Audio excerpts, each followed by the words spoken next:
청주고등학교 1학년 친구들 안녕하세요. 한국사 선생님입니다. 이번 영상에서는요, 이제 조선시대의 경제 상황에 대해서 살펴볼 건데, 사실 이 부분이, 선생님도 그렇고 여러분도 그렇고 가장 좀 어려워하는 부분이기도 해요. 내용이 굉장히 좀 많고 미리 말씀드립니다. 내용이 많습니다. 그리고 이제 우리가 경제라고 하면 이미 우리는 자본주의 사회에서 태어날 때부터 이제 뭐 죽을 때까지 자본주의 사회에 살 거기 때문에 조선시대의 경제 상황이 지금과 좀 다르거든요. 그래서 그런 부분이 좀 많이 와닿지 않기도 하고, 그래서 이제 친구들이 좀 어려워하기도 하는데, 이 부분에서는 정말 이제 중요한 변화들을 살펴보고자 하는데요. 그 변화란 무엇이냐? 조선 전기와 후기를 비교했을 때 임진왜란 이후에 조선 후기에 조선의 경제 상황이 어떻게 바뀌었는지에 초점을 두고 공부를 하시면 좋을 것 같습니다. 네. 일단 영상을 한번 같이 찍어보시죠. 자, 학습지 21쪽 그리고 22쪽인데요. 이제 1단원의 거의 마무리하는 단계이기도 하고 시험 범위가 이제 거의 다 끝나가는 부분이니까 조금만 더 힘내서 집중해서 영상을 잘 들어봅시다. 자, 먼저 양난 이후 조선의 경제는 어떻게 변화하였을까가 바로 이번 단원의 제목입니다. 임진왜란과 병자호란을 겪으면서 조선시대는 이전과 달리 굉장히 큰 변화를 겪는데요. 정치 부분에서도 그렇고요. 특히 경제 부분에서는 오늘날 우리가 살고 있는 이 자본주의 체제로 나아가고자 하는 그런 변화가 일어납니다. 자본주의 체제라 함은 자본, 돈이 가장 우선시되는 경제 체제이고 사람들 간의 자유로운 어떤 거래를 바탕으로 하는 시장 경제의 자유를 보장하는 그런 경제 체제이잖아요. 그런데 조선시대 전기까지만 해도 조선의 경제의 중심은 개인이 아니라 바로 국가였습니다. 모든 경제 활동을 국가가 다 나서서 통제하고 허가를 받아야 되는 그런 상황이었는데요. 조선 후기가 되면 조금 더 이 경제 활동의 폭이 넓어지고 경제에 참여하는 사람들이 늘어나면서 국가가 이걸 전부 다 일일이 예전처럼 감시하고 통제하는 것이 아니라 좀 자유롭게 풀어주는 그런 시대가 오게 됩니다. 그러면서 점차 개인과 개인 간의 거래가 활성화되고 유통이 활성화되는 이런 자본주의 시대로 나아가고자 하는 단계였다는 것을 머릿속에 기본적으로 가지고 계시면 조금 더 이해하기 쉬울 것 같아요. 자, 임진왜란 이후 경제 변동의 방향을 보시면 일단 그 전쟁을 겪으면서 인구가 줄어들었고요. 그 다음에 전쟁이 뭐 7년 그 병자호란과 정묘호란까지 합치면 거의 10년 가까이 전쟁이 지속되면서 조선은 거의 이제 완전 쑥대밭이 되어 있었습니다. 그래서 조선의 기본적인 경제 활동이었던 농업이 완전히 좀 파탄난 상태에서 정부는 다시 나라를 일으켜 세우기 위해서는 이 백성들의 삶을 다시 안정적으로 만들어야 되는 거죠. 왜냐면 정부나 국가는 백성들이 내는 세금을 바탕으로 운영이 되잖아요. 그런데 사람들이 먹고 살 것도 없는데 세금부터 내라고 할 수가 없으니까 일단 먹고 살게 해준 다음에 세금 체제를 개편을 하게 됩니다. 이런 것들이 이제 또 경제에 영향을 주고요. 백성들도 이제 다시 살아야겠다 하는 마음으로 좀 더 적극적으로 어떻게 하면 좀 더 농사를 잘 지을 수 있을까? 농사를 만약에 못하게 되면 어떻게 먹고 살 것인가를 궁리하게 되면서 이제 조선 전기에 비해서 농업뿐만 아니라 상업, 공업, 수공업까지 발전을 하는 모습을 볼 수가 있습니다. 자, 먼저 정부에서는요, 임진왜란 이후에 수취체제를 개편했다고 하는데요. 바로 세금 제도를 고쳤다는 말입니다. 이전에 조선 전기에 걷던 세금이 이제 조선 후기에 임진왜란이 끝나고 나서는 그 방식으로는 세금을 거둘 수가 없으니까 세금 걷는 방식을 바꾼 건데요. 그 중에 가장 중요한 변화, 바로 대동법의 시행입니다. 대동법은 광해군 때 경기도를 시범적으로 운영하면서 100년에 걸쳐서 전국으로 이 대동법이 서서히 확대되는데요. 아니, 법을 시행하면 전국을 다 똑같이 오늘부터 대동법 시행한다 이렇게 해야지 왜 경기도부터 시행하고 또 그걸 전국으로 확산하는데 100년이라는 시간이 걸렸는지 한번 살펴볼게요. 일단 대동법의 내용이 무엇이냐? 집집마다, 백성들의 집집마다 토산물을 걷던 이 세금을 토지 결수에 따라, 뭐에 따라? 토지의 크기에 따라, 우리 집이 가지고 있는 땅의 넓이에 따라서 세금을 내게 되는데요. 세금을 뭘로 내냐면 토산물로 내는 게 아니라 주로 쌀, 또는 삼배, 옷감이죠. 그리고 무명, 이것도 옷감이고요. 또는 동전으로 징수하는 방법입니다. 자, 이게 무슨 뜻이냐? 요 얘기를 하려면 옛날에 이전에 조선시대의 세금 제도를 한번 살펴봐야 돼요. 조선시대 세금은 크게 세 가지가 있었습니다. 전세, 공납, 군역 이렇게 세 가지 세금이 있었는데요. 먼저 전세는 토지의 크기에 따라서 그 땅에서 생산되는 그 곡식의 일부를 세금으로 내는 것입니다. 근데 여기에 뭘 추가로 고려하냐면 그 해에 농사가 잘 됐냐, 흉년이냐, 풍년이냐를 따져서 좀 농사가 잘 된 해면 세금을 좀 더 많이 걷고 농사가 좀 안 되면 세금을 좀 줄여주고 이런 조정이 있었던 게 전세고요. 두 번째로 그 대동법이랑 관련된 게 바로 공납입니다. 집집마다 토산물로 내던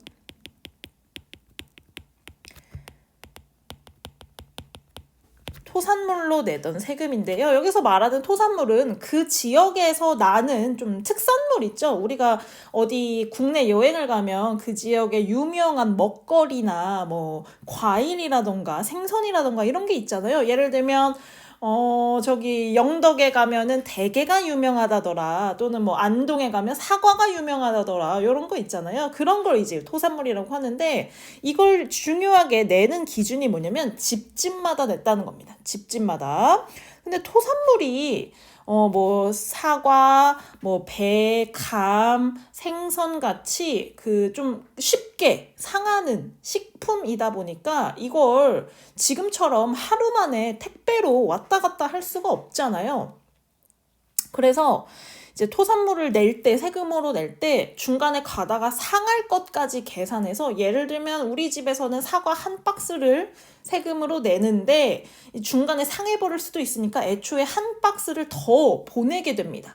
왜냐면 중간에 상해버렸다고 봐주지 않거든요. 안 낸 게 되는 거니까 중간에 상하더라도 혹시 모를 그런 것에 대비해서 두 박스를 아예 보내버리는 것이죠. 그러다 보니까 이 공납에 그 많은 백성들이 큰 부담을 느끼게 됩니다. 그냥 차라리 쌀로 내면 그냥 우리가 먹는 쌀 좀 줄여가지고 세금을 내고 쌀은 또 쉽게 상하진 않거든요. 근데 이제 토산물이라는 것 자체가 애초에 부담이 됐고 또 여기 이제 방납의 폐단이 문제가 됐다고 하는데 방납이 뭐냐면 하급 관리나 상인들이 농민들을 대신해서 공물을 납부합니다. 그러니까 너네 집에서 낼 사과 한 박스를 내가 대신 내줄게. 그 대가로 나한테 쌀을 줘라고 하는데 높은 가격으로 쌀값을 받는 거죠. 토산물을 대신 내주는 걸 대가로 뭐 다른 걸로 쌀이나 옷감이나 돈으로 받는데 그 가격이 너무 비싸서 이것 또한 백성들에게 부담이 됩니다.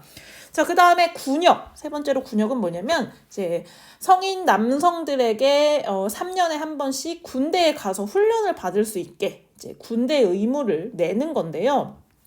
이게 임진왜란 전까지 거의 200년 동안 전쟁이 터지지 않았잖아요. 그래서 이제 서서히 조선시대 사람들이 그 성인 남성은 그 집안에서는 굉장히 중요한 노동력입니다. 집안의 가장이기도 하고 농사를 이끌어가야 되는 중요한 노동력인데 그 농사를 지어야 될 시기에 군대에 가버리면 안 되니까 사람들이 점차 어떻게 하냐면 군대에 직접 가지 않고 돈으로 내게 됩니다. 근데 그 당시에 내는 돈은 뭐였냐면 그 우리가 쓰는 종이 지폐나 동전이 아니라 옷감을 냈어요. 옷감. 그래서 군대에 가는 대신 내는 옷감을 뭐라고 부르냐면 군포라고 했습니다. 군포라고 했는데요. 이것을 1년에 2필씩 내야 됐다. 요렇게 기억을 하시면 됩니다. 자, 다시 대동법으로 돌아가 볼게요. 집집마다 토산물을 징수하던 세금을 토지 크기에 따라 쌀, 삼배, 무명, 동전으로 징수하던 이 세금 이제 바뀌었다는 거죠. 요렇게 바뀐 건데요. 그러면 뭐가 좋냐면 우리 집에는 땅이 한 평도 없어요 하면 세금을 안 내도 됩니다. 자, 그럼 반대로 말하면 누구는 세금을 많이 내야 돼? 토지를 많이 가지고 있는 사람은 세금을 많이 내야 된다는 거죠. 땅 크기에 따라서 세금을 계산하니까. 그래서 양반 지주의 부담이 증가하게 됩니다. 그리고 가난한 농민의 부담은 줄어들게 되죠. 그래서 대동법을 시행하는데 100년이라는 시간이 걸렸던 이유도 이 땅을 많이 가지고 있는 양반들이 이 대동법을 시행하게 되면 자기들이 세금을 많이 내야 되니까 그게 싫어서 끝까지 반대하던 겁니다. 하지만 이제 광해군 때 진실로 백성을 위하는 왕이라면 이 양반들의 어떤 그런 기득권, 권력에 두려워하지 않고 백성들을 위해야겠죠. 그래서 가난한 농민들의 부담을 줄여주고자 광해군을 시작으로 세금 제도를 개편을 하게 됩니다. 자, 그래서 국가에서는요, 이제 토산물로 받던 세금을 쌀이나 삼배, 무명, 동전, 다시 말하면 이게 그 당시에는 화폐로 볼 수 있거든요. 그래서 돈으로 대신 받으니까 그 궁궐에서 토산물을 받는 이유가 뭐냐면 그걸로 이제 왕한테 음식을 파는 거래. 갖다 바치는 거예요. 근데 이제 쌀로밖에 안 들어오니까 왕이 이제 난 사과를 먹고 싶은데 안동에서 사과가 안 올라오면 못 먹잖아요. 그래서 어떻게 하냐면 이 받은 돈을 정부에서 궁궐에서 공인이라고 하는 상인에게 돈을 줍니다. 그럼 공인이 이 국가에서 받은 돈으로 전국 시장을 돌아다니면서 사과도 사고 굴비도 사고 대게도 사서 궁궐에 갖다 바치는 거죠. 자, 그러면서 이 공인들에게 물건을 파는 시장이 활성화되고요. 농민들도 이제 토산물을 세금으로 내는 대신에 공인들한테 팔기 위해서 시장에 판매를 하기 시작합니다. 그러면서 돈과 상품을 교환하는 상품 화폐 경제가 발전하게 되는 것이죠. 이전에는 사람들이 시장에 나가도 돈으로 물건을 사는 것이 아니라 물물 교환을 하는 수준이었어요. 그런데 이제는 시장에 갈 때 돈을 들고 가서 물건을 사고 또는 돈을 받기 위해서 물건을 갖다 파는 그런 상품화폐 경제가 발전했다라고 기억해 두시면 될 것 같습니다. 자, 두 번째 영정법은요. 우리가 방금 살펴봤던 요 전세랑 관련돼 있는 건데요. 아까 말했지만 이 토지의 크기에 따라서 세금을 내는 이건데 그 해에 농사가 잘 됐냐 안 됐냐 풍년이냐 흉년이냐에 따라서 세금의 그 가격이 좀 달라졌다고 했잖아요. 그런데 조선 후기가 되면 아예 이 풍흉에 관계없이 흉년이든 풍년이든 토지 1결당 쌀 4에서 6두로 고정을 해버립니다. 세금을 고정했다. 이렇게 기억하시면 됩니다. 근데 이게 뭐 딱히 농민들한테 뭐 큰 도움이 되지는 못했어요. 사실 영정법은 시행되기 전부터 사실 이렇게 이미 운영을 하고 있던 걸 국가가 이제 공식적으로 운영을 한 그런 체제가 자리 잡은 그런 변화였기 때문이죠. 자, 그 다음에 세 번째로 균역법을 시행하게 됩니다. 이 균역법은 또 누가 시행하냐? 영조가 시행하게 됩니다. 영조하면 우리가 탕평책 떠오르잖아요. 균역법의 시행도 영조의 중요한 업적 중에 하나인데요. 이 균역법이 뭐냐면 이 농민들이 내던 군포를 1년에 2필 내던 걸 한 필로 줄여준 겁니다. 자, 2필 내던 걸 한 필로 줄여주면 국가로 들어오는 세금이 절반이 줄어들게 되잖아요. 그럼 세금을 이제 갖다가 써야 되는데 절반이 줄어들게 되니까 이 줄어든 군포는 어디서 끌어오냐? 결작이나 선무군관포로 보충을 하게 됩니다. 선무군관포는요, 국가가 이제 선무군관이라고 하는 좀 명예로운 관직을 만들어요. 그래서 양반들한테, 야, 우리가 너 선무군관으로 임명할 테니까 그 대가로 포를 내라. 요렇게 하는 거고요. 그 다음에 이제 결작은 그 땅에 부과하는 세금인데, 이 땅에 부과하는 세금 중에 일부를 군포 수입을 보충하는 데 썼다. 이렇게 기억하시면 됩니다. 자, 그런데 징수 과정에서 폐단이 지속됐다고 하잖아요. 이 농민들에게 이 군포 부담도 어마어마했어요. 그래서 이제 세금을 내지 않기 위해서 도망을 가는 사람들이 생기는데, 이 도망가는 사람들의 세금을 옆집에 이웃에게 부과하거나, 또는 아주 어린아이에게 16세가 되지 않은 남자아이에게 세금을 부과한다거나, 이미 죽어서 무덤에 묻힌 사람에게 세금을 부과한다거나, 이런 문제가 생기게 됩니다. 이걸 우리가 황구첨정 백골징포라고 하는데요. 이런 문제가 계속 지속이 됩니다. 어쨌든 임진왜란 이후로 조선의 세금은 이렇게 세 가지로 바뀌었다. 중요하게 기억하시면 될 것 같습니다. 자, 두 번째로 이제 경제에서 가장 큰 변화를 가져온 농업 분야 한번 살펴볼게요.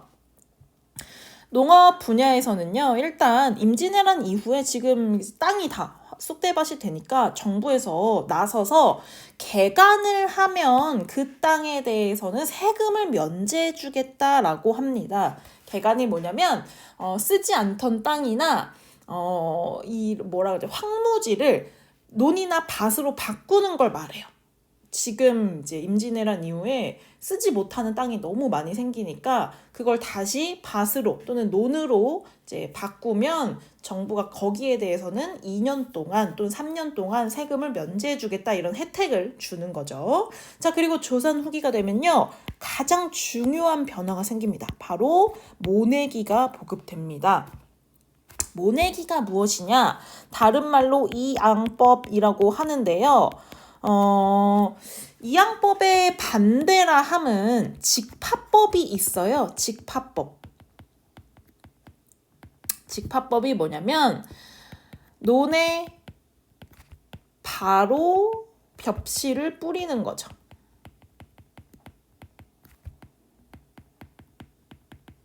논에다가 바로 이제 벽실을, 그 껍질을 까지 않은 쌀을 뿌려가지고 논에서 바로 벼를 키워내는 방법을 직파법이라고 하는데요. 여러분 혹시 농사 지어보셨는지 모르겠어요. 또는 이제 주변에 농사 짓는 걸 하고 계시는 분이 가족분 중에 있어서 봤는지 모르겠지만, 요새는 거의 이런 식으로는 벼농사를 하지 않습니다. 대부분 어떻게 하냐? 모내기법으로 하는데요. 모내기법은 뭐냐면, 한 3월 정도에 그 모판에다가, 조그만 이제 네모판에다가 흙을 담고 거기에다가 이제 벽실을 뿌려서 어느 정도 길러냅니다. 그래서 벼에 새싹이 나고 벼가 한 15cm 정도 자란 다음에 한 4월에서 5월경에 논에다가 물을 가득 채우고 거기에다가 좀 어느 정도 자란 모를 갖다가 심는 건데요. 이거를 이동해서 심는다라고 해서 이양법 또는 모내기법이라고 합니다. 자, 근데 모내기법을 하면 뭐가 좋냐면, 5월달까지는 그 모가 밭에서 자라는 게 아니라 모판에서 자라는 거기 때문에 5월까지는 그 농사를 지을 수가 있어요. 그 땅에다가. 근데 5월까지 뭘 기르냐면, 사람들이 보통 보리를 기릅니다.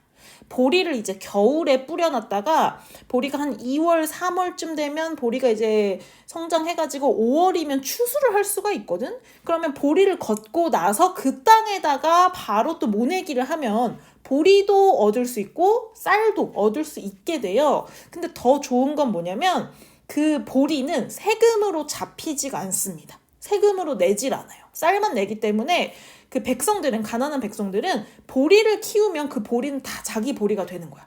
그리고 이제 쌀은 키워가지고, 벼는 키워가지고 세금으로 내던지, 또는 자기 땅이 아니라 남의 땅을 빌리는 소작농해 같은 경우는 그 땅의 값으로 또 쌀을 내거든요. 근데 땅 주인들이 보리는 건드리지 않아요. 그래서 이제 보리를 또 이제 동시에 얻을 수 있는 그런 장점이 있고, 또 이 양법을 하면 뭐가 좋냐면 그 벼가 어느 정도 자란 다음에 심기 때문에 잡초를 제거하기가 쉽습니다. 처음부터 새싹으로 나면 새싹 옆에 자라는 얘가 잡초인지 벼인지 구별이 안 돼서 이거를 하나하나 고르는데 시간도 많이 걸리거든요. 근데 이 양법을 하면 처음부터 아예 벼가 이렇게 자라고 거기에 이제 잡초가 조금씩 자라니까 잡초랑 벼랑 구별이 아주 쉬워요. 그래서 이 김을 맬 때, 잡초를 뽑을 때 노동력이 훨씬 줄어듭니다. 그리고 이미 어느 정도 자란 벼를 심는 거기 때문에 튼튼한 아이들만 골라서 심기 때문에 더 잘 자라고 나중에 수확할 때 중간에 죽을 일이 없기 때문에 수확할 때 수확량도 증가하게 됩니다. 그러니까 다시 말하면 힘은 덜 들이고 쌀은 더 많이 생산할 수 있는 거죠. 그리고 벼와 보리의 이모작이 가능하다. 아까 말했죠.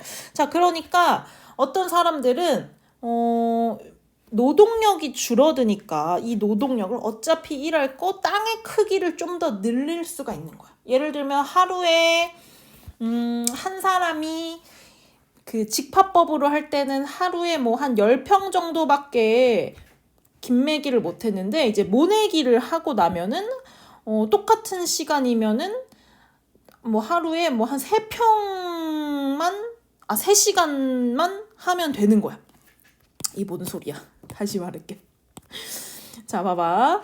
이 똑같은 땅에 모내기를 하면 직파법을 할 때보다 김매기를 하는 시간이 줄어든다는 거죠. 옛날에는 이 땅을 김매기를 할 때 10시간이 걸렸다면 이 양법을 하고 나면 3시간이면 되니까 똑같은 10시간을 적용하면 3배의 크기를 김매기 할 수 있다는 거잖아. 그쵸? 10시간이면. 그래서 경작지 규모를 확대하게 됩니다.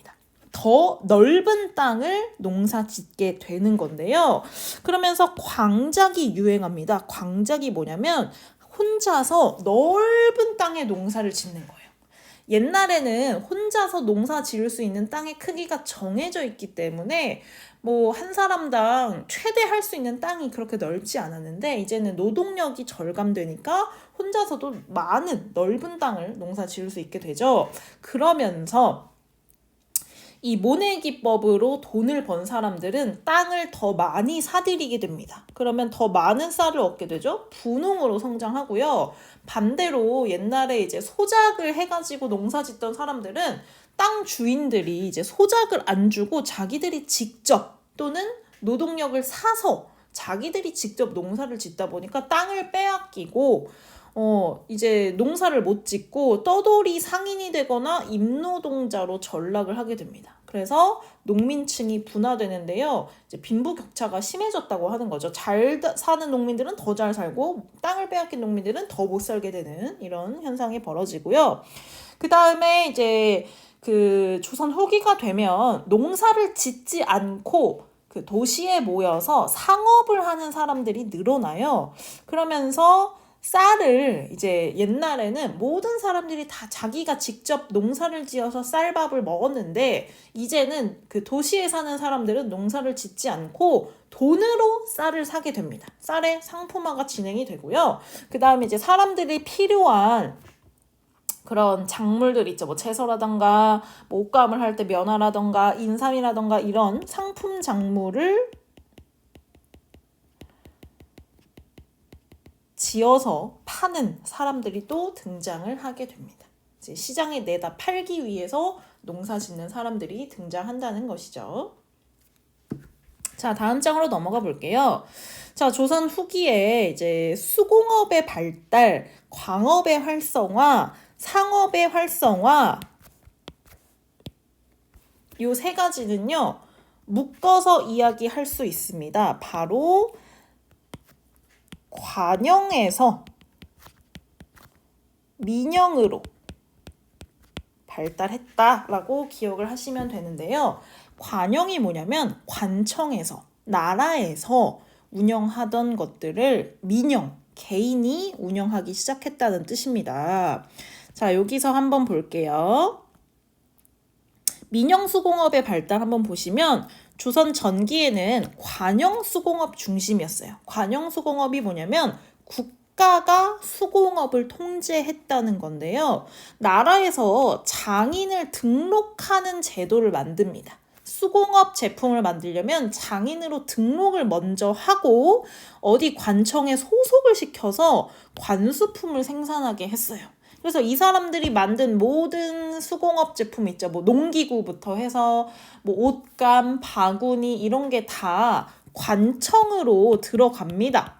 그러면 백성들은 이런 걸 사기 위해서 관청에 가서 샀어야 됐는데 조선 후기가 되면 민영수공업이 발달합니다. 장인 등록제를 폐지하게 되고요. 이제 돈을 가진 사람들이 수공업자들한테 돈을 먼저 줘요. 돈을 주면서 몇 월 며칠까지 뭐 농기구 100자루 만들어 주세요 라고 부탁을 하면 그 돈을 받고 수공업자들이 몇 월 며칠까지 생산 기한을 맞춰가지고 만들어 놓습니다. 그러면 그걸 다시 상인들한테 팔고 또 상인들은 그 다음에 그 상인들은 이제 수공업자들이 만든 농기구들을 시장에 내다 팔고 돈을 벌죠. 그러면 그 돈을 다시 수공업자한테 어느 정도 주고 몇 월 며칠까지 또 생산해 주세요 라고 이제 먼저 돈을 지불하는 선대제 수공업이 등장하고요. 그러다가 어떤 수공업자들은 이거 중간에서 상인들이 이거 이제 그 중간에 이제 이득을 더 많이 취하는 것 같으니까 스스로 제품을 생산하는 것뿐만 아니라 판매까지 나서게 됩니다. 그러면서 독립수공업으로 성장을 했다. 이런 이야기를 볼 수가 있죠. 여기 보시면 자, 여기 같은 말입니다. 민영수공업이 발달해서 선대제 수공업이 유행하고 독립수공업자가 성장했다. 그리고 광업은 뭐냐면 광산의 생산이 이제 옛날에도 광산 역시 이제 국가에서 관리를 했어요. 민간 광산 개발은 금지되어 있었는데요. 점점 수공업이 이렇게 발달하니까 수공업자들이 이제 철이나 뭐 동이나 구리나 노시나 뭐 이런 것들을 갖다가 그 수공업품을 만들어야 되는데 이 수공업 생산이 늘어나니까 광산에서 채굴해야 되는 그 광물들도 더 늘어나게 되죠. 근데 그걸 국가가 일일이 다 통제를 못하니까 이제 민간 광산 개발을 허용하고 대신에 세금을 내라. 국가의 세금만 내라 라고 바뀌게 됩니다. 그러면서 누가 등장하냐면 덕대라는 사람이 등장을 하게 됩니다. 덕대는 지금으로 말하면 광산을 경영하는 CEO예요. 자기가 직접 광산을 들어가서 광물을 채굴하진 않고요. 채굴업자랑 노동자를 돈을 주고 고용을 해요. 돈을 주면 월급을 어느 정도 주면 이 채굴업자랑 노동자들이 몇 월 며칠까지 또 광산에서 이제 채굴을 하죠. 그래서 분업과 협업이 발달하게 됩니다. 그러면서 돈을 대는 사람, 그리고 관리하는 사람, 그리고 실제로 광산에 가서 캐는 사람이 분리된 오늘날의 자본주의에 가까운 생산 방식이 이때부터 벌써 등장을 했다라고 기억하시면 됩니다. 자, 상업정책에서는요, 살짝 어려울 수 있는데 집중해서 잘 들어주세요. 자, 조선 초에는 마찬가지로 이 상업도 국가가 일일이 다 통제를 했습니다. 이 국가 통제 아래 시전 상인들이 주로 물건을 파는 상업의 대표적인 상인들이었는데요. 이 시전 상인들은 국가가 허락한, 국가의 허가를 받은 관영 상인이었습니다. 관영 상인. 국가가 이제 인정을 해준 거죠. 그러면서 근데 이 관영 상인 말고 이제 민영 상인들이 등장을 해요. 또는 사상이라고 부르는데 이 사람들은 관청에 허가를 받지 않은 사람들입니다. 관청에 허가를 받지 않고 시장이 들었을 때 몰래 가가지고 물건 팔고 이제 관청에서 이제 막 점검 같은 거 나오면 또 도망가고 이런 사람들이었는데 이게 이제 일일이 관리를 할 수 없으니까 국가가 이 시전 상인한테 17세기에 뭘 주냐면 금난전권을 줍니다. 금난전권이 무엇이냐? 난전권으로 읽어야 되는데요. 난전을 금지할 수 있는 권리라는 뜻입니다. 난전이 무엇이냐? 이 사상들이 물건을 파는 그 가게를 난전이라고 해요. 사상들이 맘대로 시장에 와서 그 관청의 눈을 피해서 몰래 물건 파는 걸 이 시전 상인들이 잡아서 금지시킬 수 있는 힘을 준 겁니다. 시전 상인들이 굉장히 국가의 보호를 받고 또 그들에게 권리를 일부 부여받아서 이 민영 상인들의 활동을 억제했는데요. 그렇다고 해서 언제까지 억제할 수가 없었습니다. 오히려 이 사상들을 중심으로 더 많은 그 상품들이 오고 가니까 이제 국가에서도 이제 통제를 할 수가 없겠다. 그래서 금난 정권을 폐지하게 됩니다. 이제 시전 상인들이 난전을 가서 점검해가지고 쫓아내는, 시장에서 난전을 세우지 못하게 하는, 쫓아내는 그런 권리를 이제 다시 빼앗는 건데요. 이걸 뭐라고 하냐면 신해통공이라고 합니다. 신해년에, 이게 정조 때 실시된 건데요. 신해년에 유기전을 제외한 시전의 금난 정권을 다시 폐지하면서 사상의 자유로운 활동을 보장하게 된 것입니다. 자, 그래서 통공정책 시행으로 상업활동이 더욱더 자유로워지고요. 일부 사상들은 주요 도시를 거점으로 특정 물품을 대량으로 거래하게 됩니다. 예를 들면 한강을 중심으로 서울에서 활동하던 경강상인, 개성을 중심으로 인삼을 전국으로 갖다 팔던 송상, 그리고 청나라와 무역을 주도했던 만상 같은 사람들이 등장하는데요. 이 사람들은 원체 대규모로 물건을 거래하다 보니까 버는 돈도 굉장히 많았어요. 그리고 이 사람들이 물건을 거래할 때 방식이 뭐냐면 도고를 합니다. 도고가 뭐냐면, 여러분 혹시 그 박지원의 양반전 읽어보셨나요? 그 박지원의 양반전에서 맞나? 박지원의 양반전 맞나? 갑자기.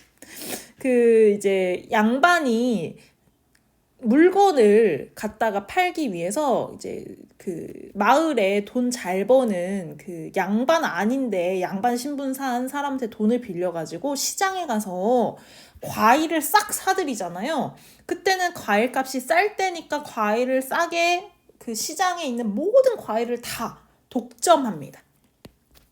근데 언제부터 이제 난리가 나냐? 제사를 지내야 되는데 제사상에 과일을 올려야 되는데 시장에 과일이 없으니까 사람들이 전부 다 그 양반한테 가가지고 제발 과일 좀 파세요. 저 제사상에 올려야 돼요 하면서 양반이 시장에서 샀던 가격보다 훨씬 더 비싸게 과일을 팔게 되죠. 이런 식의 활동을 도고라고 합니다. 독점해서 그 가격을 비싸게 올린 다음에 이득을 많이 취할 수 있는 이런 활동을 도고라고 하면서 이제 경강상인, 송상, 만상 등이 대규모 상인으로, 대부호로 성장할 수 있었던 것이죠.